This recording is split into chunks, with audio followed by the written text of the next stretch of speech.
Olá, tudo bem com você? Eu espero que sim. Estamos começando mais um momento especial sobre as premissas em ESG, que abordam questões ambientais, questões sociais e questões de governança, que impactam tanto empresas, governos, organizações da sociedade civil, a sua vida e a minha vida também. Hoje nós vamos aprender muito sobre esse tema com relações públicas. Gibson Trindade. Gibson, muito obrigada por estar aqui com a gente hoje. Eu que agradeço a oportunidade, estou muito feliz de poder conversar com vocês. Que bom, que bom. E a primeira pergunta que eu lhe faço, aliás, um pedido que eu lhe faço, se apresente para o nosso público, por favor. Bom, sou Gibson Trindade, eu costumo dizer que sou nordestino antes de qualquer coisa, mas estou gerente executivo na Associação Pacto de Promoção da Equidade Racial, uma organização recém-criada, há aproximadamente 3 anos, que surgiu para auxiliar as empresas na implementação do protocolo ESG racial, com esse destaque, com esse cuidado, com esse olhar para o S do ESG. Porque aqui no Brasil a gente tem muitas boas referências para a questão de governança, boas referências para a questão de meio ambiente, mas a gente peca muito no social. Então, a partir dessa necessidade, surge o Pacto de Promoção da Equidade Racial. E como é o trabalho de vocês no dia a dia? O Pacto criou uma série de recomendações, instruções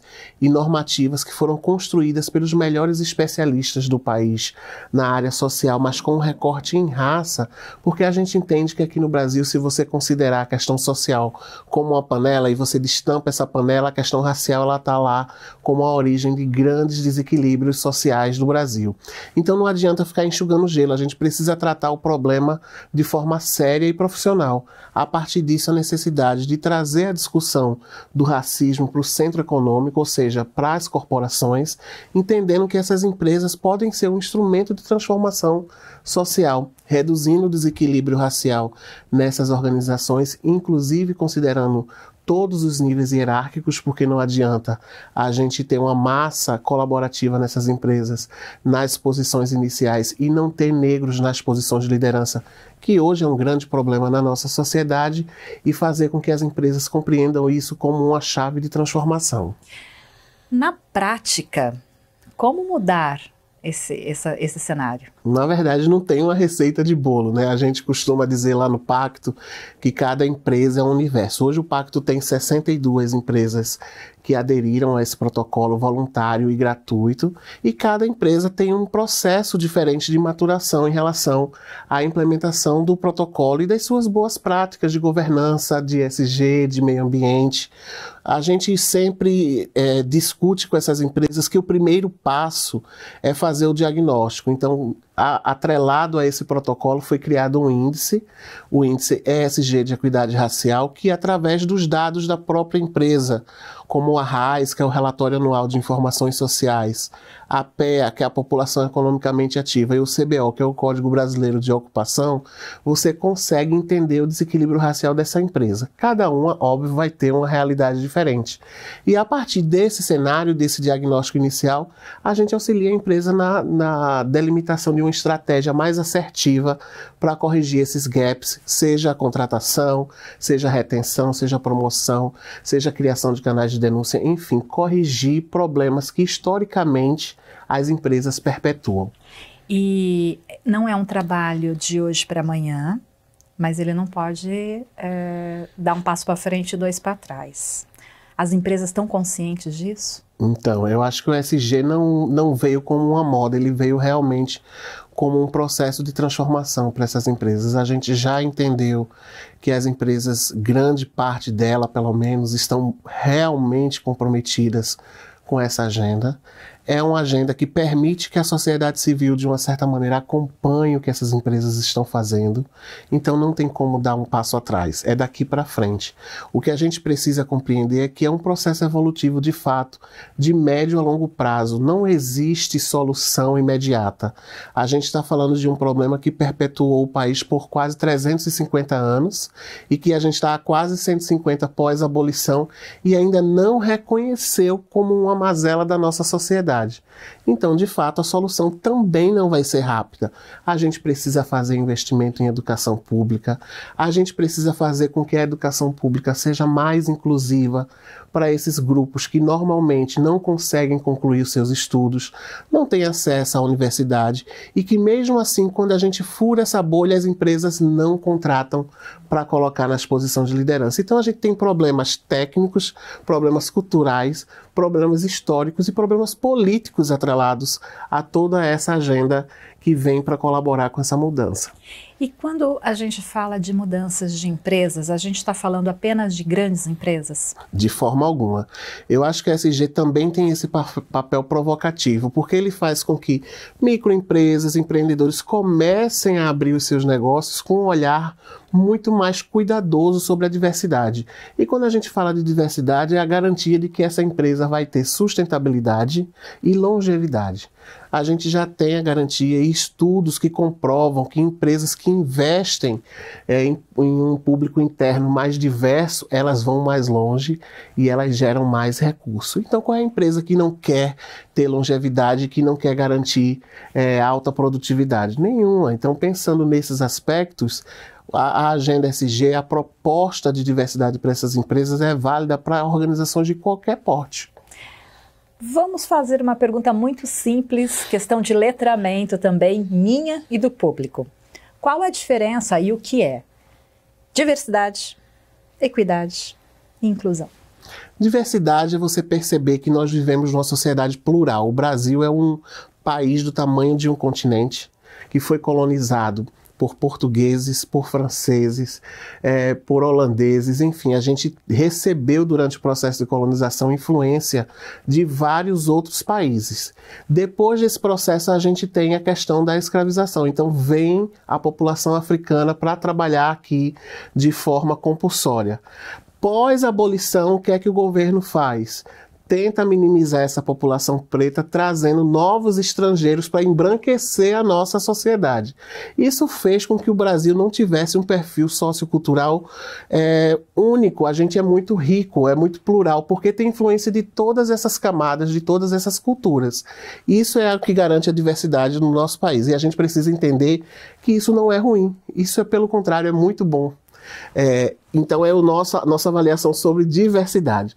Quando a gente vai falar de equidade, é você entender que esse grupo, por exemplo, usando referência dos ex-escravizados e os afrodescendentes como eu, esse grupo, depois da abolição, foi um grupo que foi segregado, foi proibido de estudar, não teve acesso ao trabalho digno, não teve acesso à moradia, não teve acesso à saúde. Então essa camada da sociedade ficou renegada do nosso desenvolvimento e hoje sofre todos os reflexos desse processo. A gente não pode dizer, por exemplo, que um estudante negro tem as mesmas oportunidades de um estudante branco. E a mesma coisa a gente fala com os profissionais. Não se compara. O profissional negro com o profissional branco pode ter estudado na mesma escola, pode ter feito os mesmos cursos, mas quem vai ter mais facilidade de ser empregado, com certeza, é o colaborador branco.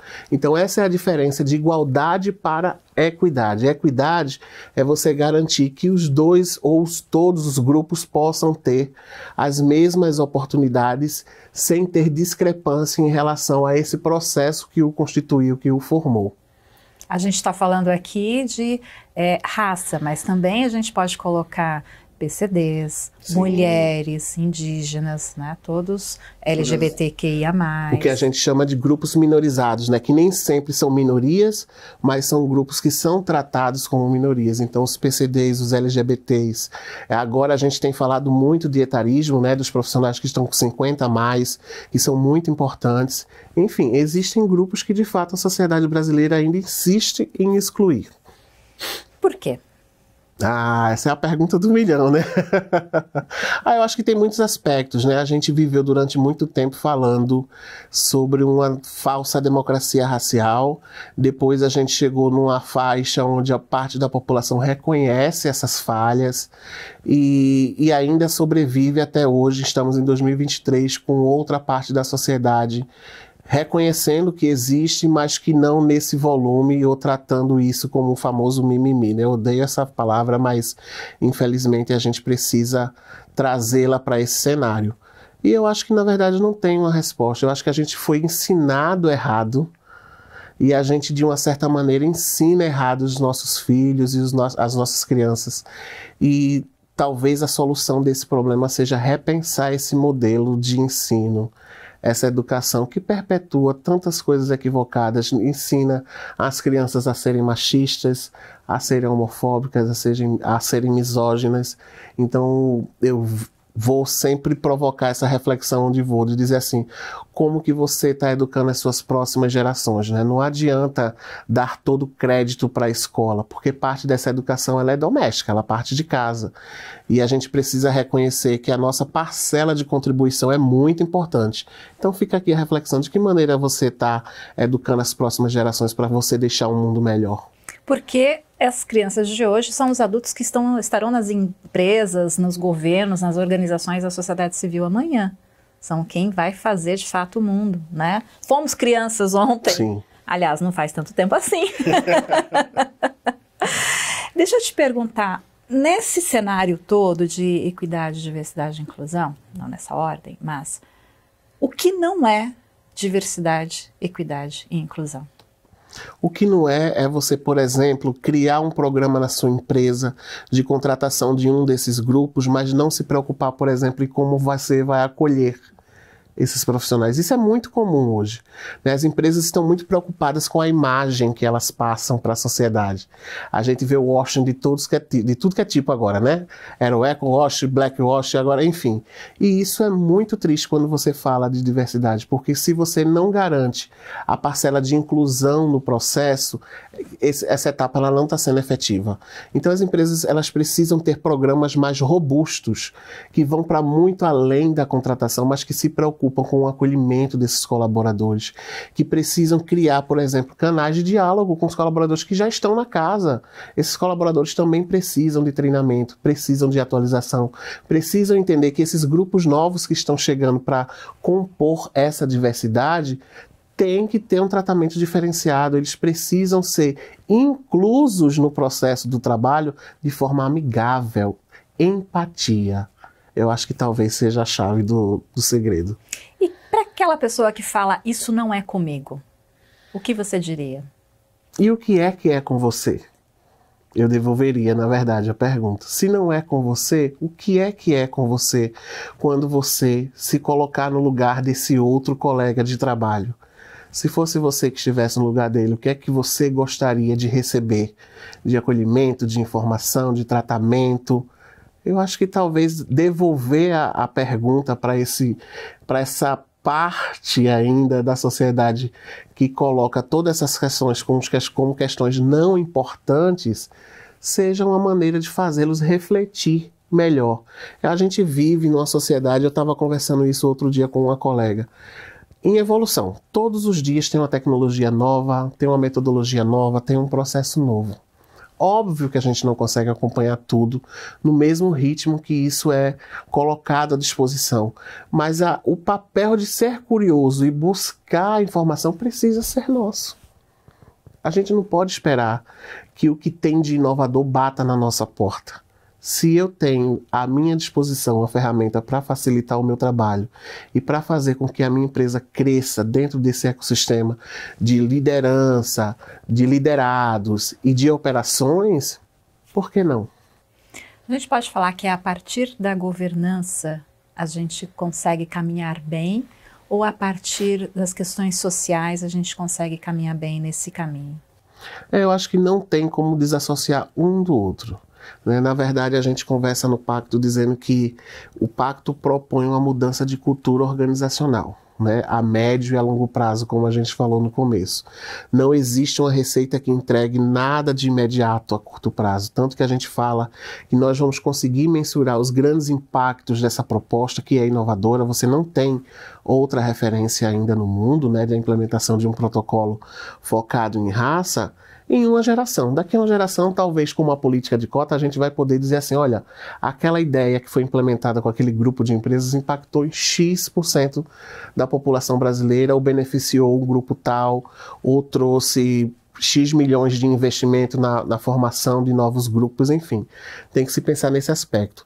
Mas sem o envolvimento de uma alta liderança, quando a gente fala de governança, engajada de fato com essa mudança e sem também preparar os grupos que vêm de baixo, ou seja, os colaboradores, a operação, não vai haver uma convergência dessas agendas. Não adianta uma liderança engajada se você não prepara esses colaboradores. E não adianta um grupo de colaboradores preparados se você não tem uma liderança engajada. As duas pontas, elas precisam se unir, se juntar no interesse comum próprio, que vai beneficiar não somente a empresa, mas também os colaboradores, a comunidade onde essa empresa está inserida. Porque a empresa, ela não é uma máquina. A empresa é um conjunto de pessoas que se relacionam com pessoas, sejam elas clientes, fornecedores, o próprio ambiente onde ela está inserida, o bairro onde ela funciona, como ela dialoga com essa comunidade, enfim, é um ecossistema. Então a gente acredita que essa mudança ela precisa ser de fato sistêmica, mas em várias frentes sendo movimentadas ao mesmo tempo. Isso é um mundo ideal? Esse é um mundo ideal e é um mundo possível. A gente já está vendo isso acontecer em parte de organizações que assumiram essa agenda ESG com compromisso real. Não é difícil, né? A gente sabe que de fato demanda esforço, demanda trabalho, demanda tempo e demanda recursos. A forma de se fazer muitas vezes muda de uma empresa para outra, mas já é um cenário que acontece no Brasil. Quando a gente não tem 100% do envolvimento da liderança, mas os colaboradores internos querem fazer algo, quais as dicas que você daria para esse profissional? Olha, a gente conversa muito com as organizações que ainda não têm lideranças 100% engajadas, por exemplo, a criação de grupos de afinidade. Né? São aqueles grupos, por exemplo, quando a gente fala de diversidade, grupos LGBT, grupos que discutem etnia, são profissionais que têm o mesmo perfil, as mesmas características e vão discutir melhorias relacionadas a esse assunto dentro da empresa. Muitas vezes esses grupos já acontecem sem ser formalizados pela organização. O que você precisa é fazer com que esses diálogos sejam propositivos, construtivos e que essas sugestões de melhora sejam levados ao seu superior imediato para que ele possa maturar a melhor forma de conduzir esse processo de avanço na agenda de diversidade. A gente pode falar que ter diversidade nas empresas é ter dinheiro em caixa? Eu acho que já ficou provado, né, que as empresas que investem seriamente em diversidade estão lucrando mais. E não é à toa que a agenda ESG está crescendo, porque a gente faz com que os empresários, os acionistas, os investidores percebam isso através dos números. Deixou de ser uma falácia, deixou de ser um assunto subjetivo e passou a estar dentro do mapa de indicadores da organização. Você consegue provar para esse grupo, que é quem detém o poder, né, a caneta na mão, que de fato é rentável, vale a pena investir em diversidade. Então, cada vez mais está disponível aí na internet, em pesquisas, em fóruns de debates. O Brasil tem uma agenda muito rica de debates, de encontros, para promover essas agendas, mas de maneira a mostrar as boas práticas e os retornos que o investimento na área de diversidade garantem. E quando a gente traz isso para a pauta ESG, ele se reforça mais ainda, porque é a linguagem usada pelos grandes investidores e acionistas nacionais e multinacionais. É como eles entendem que a máquina funciona, através de dados e indicadores. Como que você analisa a percepção do público para empresas que têm políticas muito claras, muito concisas de diversidade e inclusão? É muito legal essa pergunta. Eu acho que o Brasil ainda está muito lento em relação a essa observação. Tipo, qual o meu papel como cliente na hora de escolher o meu fornecedor, vou chutar aqui, de shampoo, de carne, meu provedor de internet, na hora de eu comprar um eletrodoméstico? A gente tem avançado, ou seja, parte desses clientes, desses públicos estão começando a se preocupar de quem te fornece isso. Se essas empresas estão envolvidas em escândalos em relação à violência contra a população negra, à associação a trabalho escravo, à associação a trabalho infantil, isso já acontece. Mas a gente precisa massificar essa cobrança, porque só assim as organizações que ainda não levam a sério a agenda de diversidade e de ESG ESG e de responsabilidade social e de governança, elas vão colocar essa pauta como uma pauta prioritária. Porque a partir do momento que elas se sentem ameaçadas de perder os seus clientes, elas se posicionam mais facilmente em relação a esses cuidados. E a essa mudança, tem que ser uma mudança cultural. Pela educação?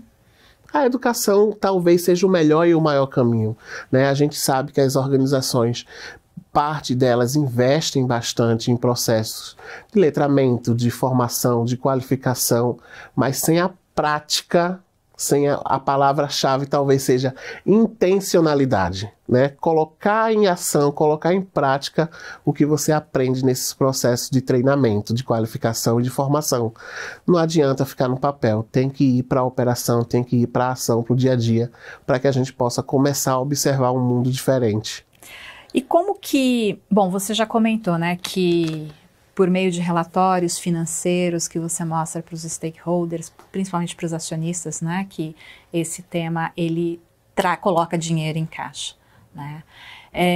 Como que a empresa pode também e se deve divulgar isso para a comunidade, os outros stakeholders? Esse é um outro ponto. Aqui no Brasil, as empresas de capital aberto elas são obrigadas a publicar seus relatórios de sustentabilidade e a gente observa esses números normalmente nesses relatórios.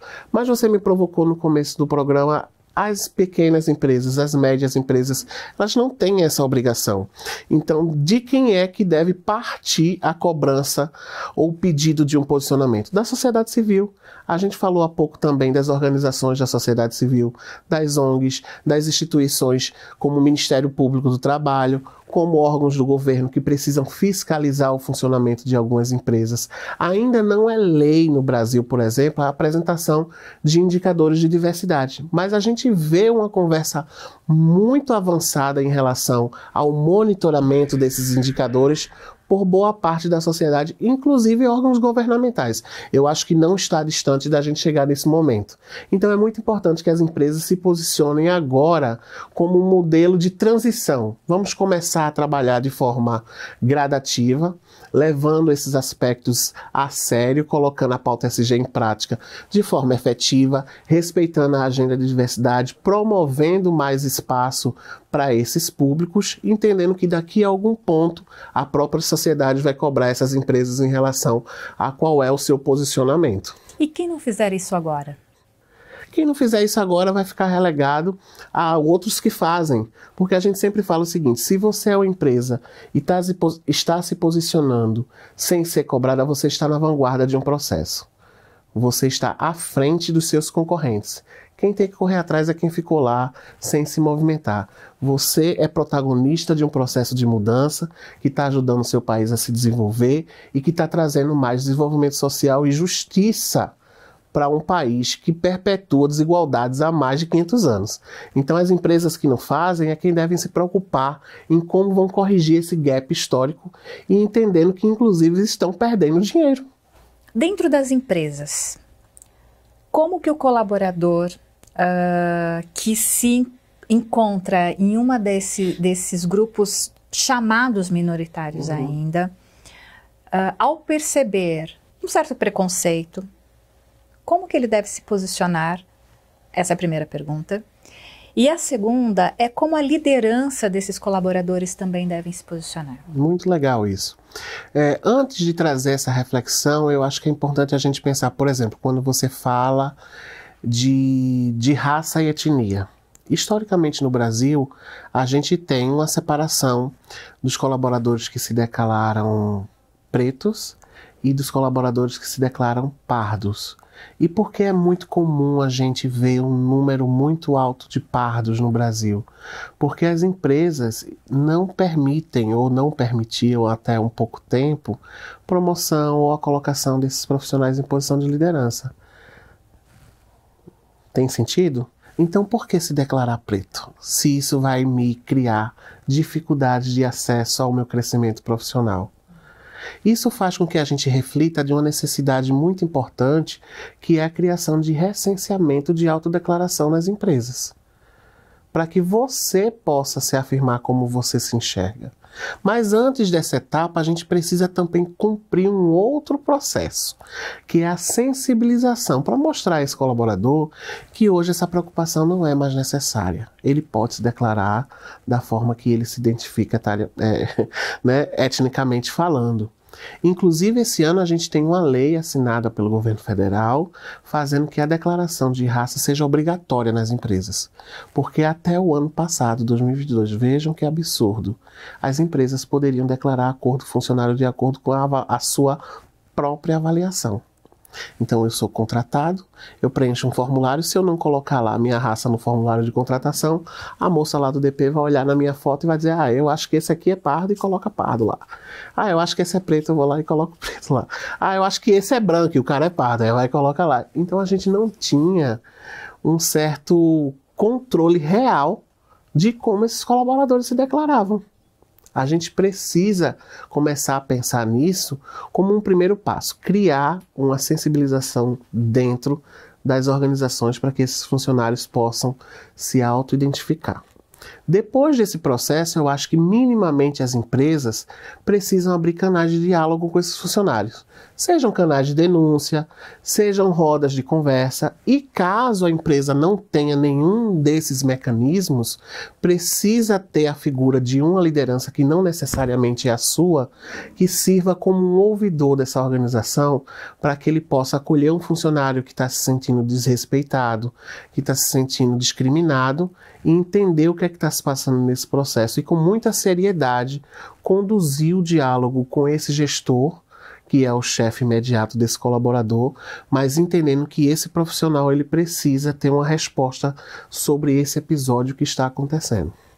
E isso a gente pode elevar também a nível governo e organizações da sociedade civil? Total, eu acho que cada vez mais dentro dos organismos públicos é muito mais fácil e comum a gente ver as ouvidorias, né? Então são recursos muito efetivos, eficientes para poder acolher casos de discriminação, mas no terceiro setor, como são equipes normalmente muito pequenas, esse acesso à nossa chefia imediata, ao nosso gestor, é sempre o melhor caminho, é o caminho do diálogo.